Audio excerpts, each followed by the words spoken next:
Welcome to Well Traveled Life with Jonathan and Jennifer. Today we're in Kodiak, Alaska, home of the largest bears in North America, maybe in the world. Yeah, but we're not here for the bear today. That comes later. We're here for the beer. The only Did big you get brown, that? the only big brown that I'm looking for is a brown ale Or a or a stout. And you got both. You've got a wingnut brown and a stout. or porter. I'll take a No porter. porter. No porter. No porter.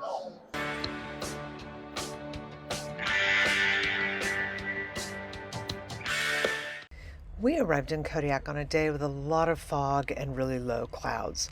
That meant we were a little bit limited in the things that we could do that might have involved a flight. So if you are looking to fly into the Katmai or Kodiak Wilderness area to do bear viewing, you've got to have clearer weather than we did. But we made the most of it. We had a fabulous time checking out local life on the island. Most people prefer not to be at a tender port. They would rather dock and be able to come and go on the ship freely. It makes the whole debarkation and embarkation process a lot quicker. But in Kodiak, there is a dock where ships can go. It's just that it's much further out of town, which then means you have to have a shuttle to get into town or a taxi, and oftentimes that means you're paying for it.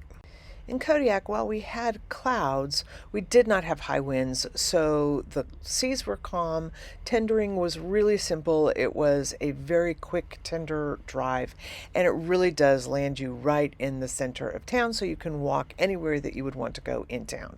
And Kodiak does have shops, cafes, restaurants, the brewery that we are going to, and places that you'd want to visit while you're on the island.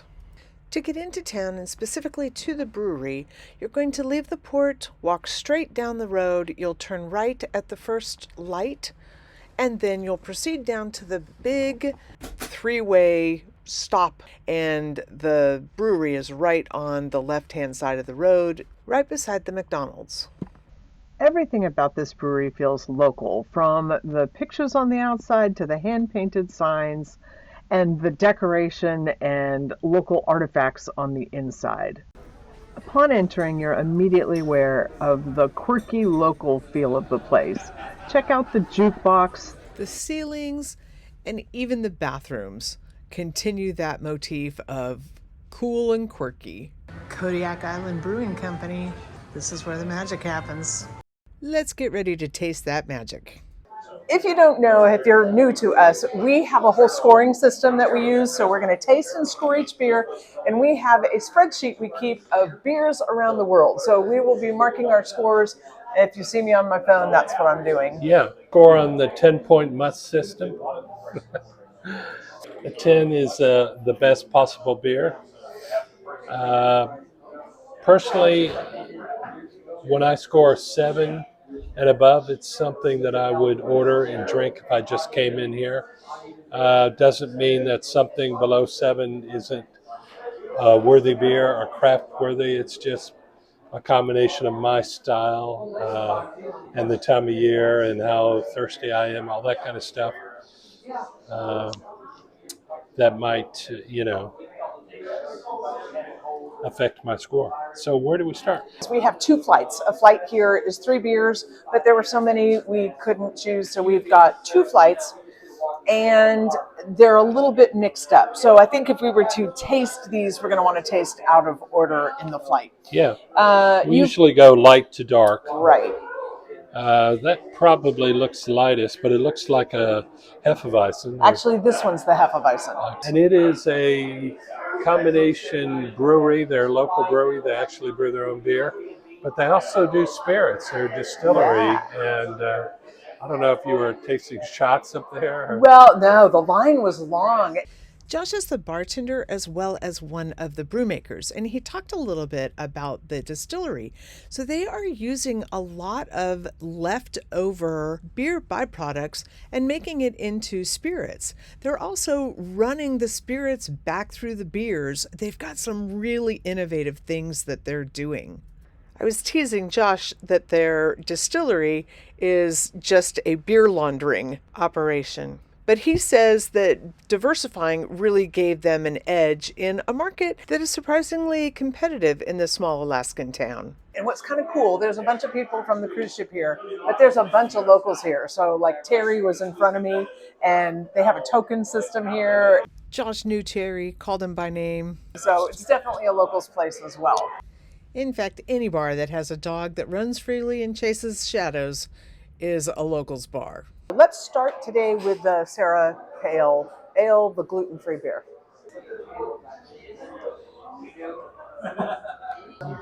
Okay. Yeah.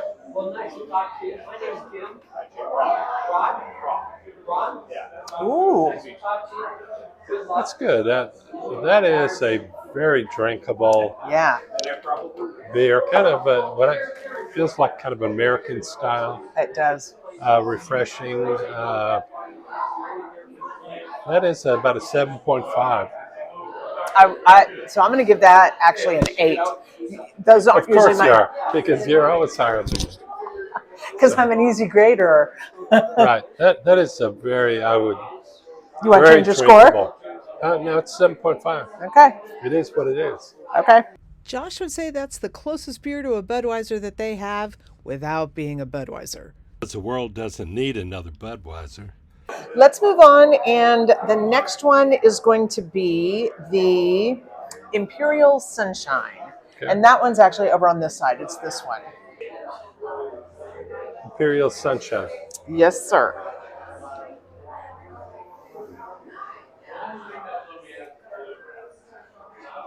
Okay.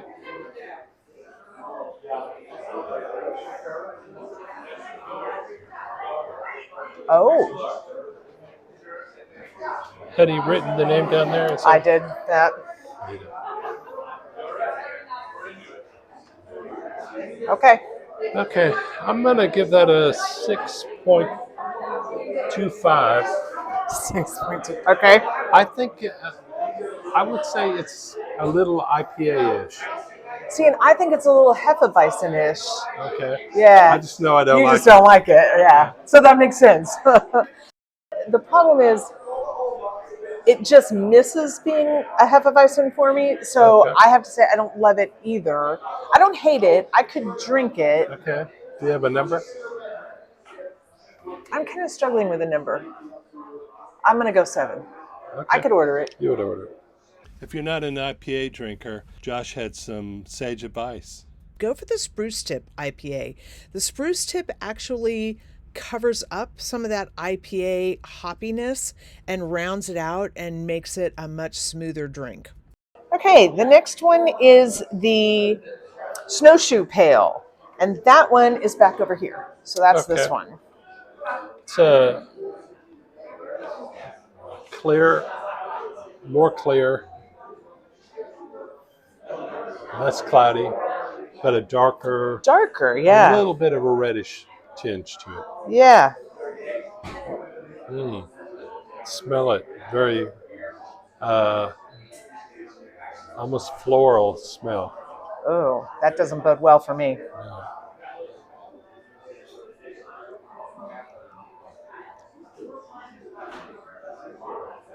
Oh, super grapefruit. This has to be an IPA. Okay.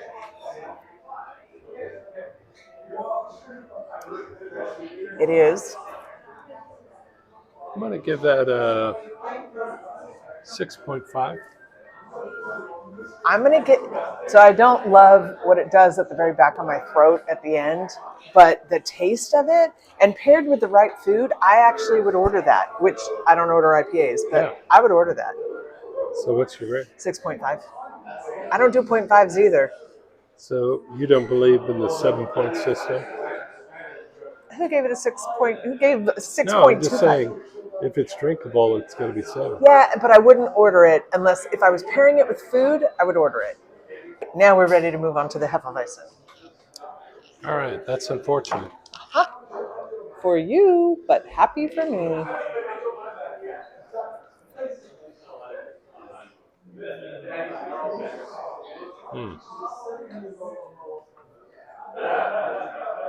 Oh, yeah. Can you smell it? Yeah, can I just skip to the part where I give it a grade and let you drink the whole thing? Wet your whistle.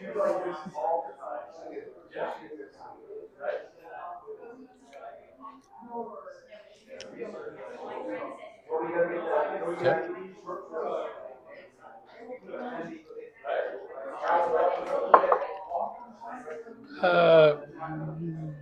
6.5. Not terrible. Not terrible. And I would say I almost want to combine the Imperial Sunshine and the Hefeweizen to get a real Hefeweizen. I feel like both of them are partially there. Okay. So, What was your score?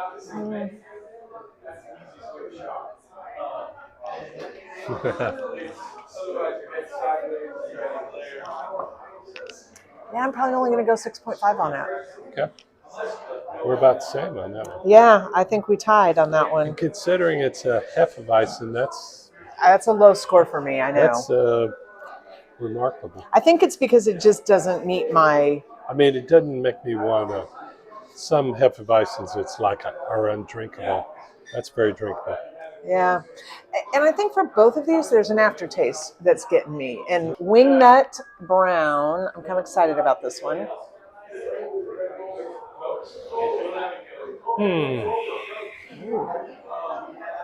I love a brown ale.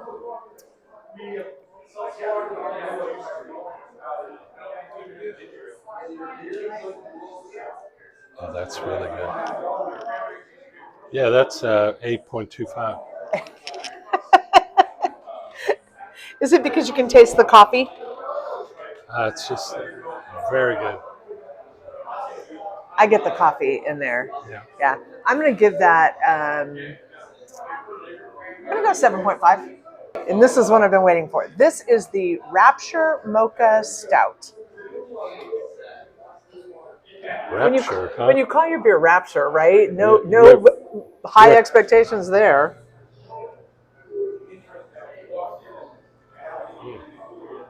Nice color in the very dark. The foam has that kind of traditional Guinness kind of dark brown.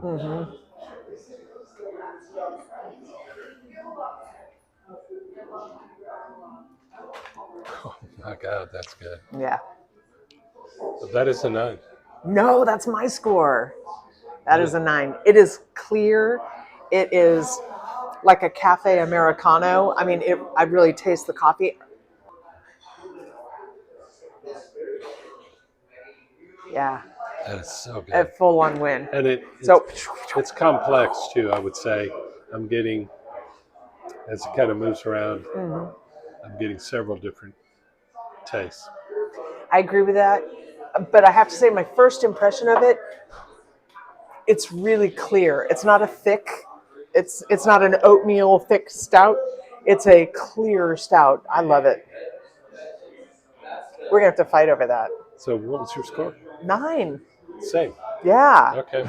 Although I could say 9.5. You could. I'm not going to do that because that wouldn't be very nice of me. But it's, I it's think a you have good beer. to be honest. It's a great But if you're beer. going to reconsider, I'm going to reconsider, and I'm probably going to be 9.6. And the reason we do that is because now that we've tasted them all and scored them all, whoever has the highest score gets to drink that beer. So we're fighting over who gets to drink the stout. That is correct. Hey, you want to arm wrestle? No, I'm a gentleman. I'll let you have first pick. I'm going to take the Sarah Pale. Very drinkable. I will stay with this. Damn it. All right. Okay. You need to go there. No, I'm going to take this guy. Oh, MG. I told you where to go. I know. All right. I'm going to take the Hefeweizen just because I know you don't like Hefeweizens. All right. But you had the same score for both of those. They both really had a little bit of that flavor, right? Although that's more of an IPA. Sunshine. Imperial, yeah. Yeah. Imperial Sunshine. Yeah. Yep. All right. I got to say, I won. Winner. I won. Winner. Not that we're keeping score. Yeah, we are. I don't know what that's going to cost you at some point in time. Yeah, no, But that's really good. So you ended up, you got the Wingnut Brown, the Rapture Mocha Stout, and the Imperial Sunshine. And I've got the Light Flight, the Sarah Pale, that's yeah, a Dandelion Hefeweizen, and I took Snowshoe Pale. throwing everything we've said about scores and all that, if you walked back up to the bar to get a full pint of one of these, what are you going to get? Rapture Mocha Stout times 2. Yeah. And that's exactly what we did. We went and got a pint of that Rapture Mocha Stout. Josh shared that they're making it with cocoa nibs that are coming from a local roaster. And the longer those nibs stay in the brew, the stronger the cocoa flavor becomes.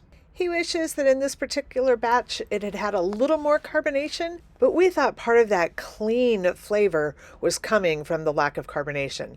But I would like to try it when it's had time for those nibs to really settle in and see how much more chocolatey it gets.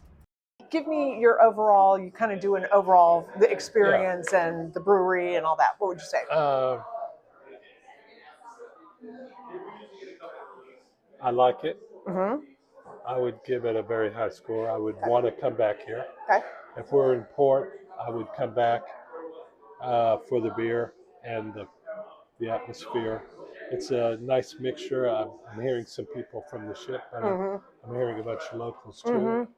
I didn't go up to the bar the way you did, but I could tell that the bartender was having a good time He was busy today, I'll say that. and enjoying what he's doing. And Yeah. that's I would say also they have really great swag here. They have cool swag here. okay. There's a wall. I took some pictures. A wall of T-shirts and things behind Yeah. us. I think the only thing I don't love about it is it is Beside a McDonald's. it's right next to McDonald's. There's and a drive-in there. And yeah, and that's probably the only thing that's not making me feel like I'm in Kodiak, Alaska, Right. Yeah. I would agree with that. That's probably my only drawback. Awesome tasting. Thanks to Josh. We love your beer, we love your town, and we hope to be back. As always, stay till the end. There's bloopers.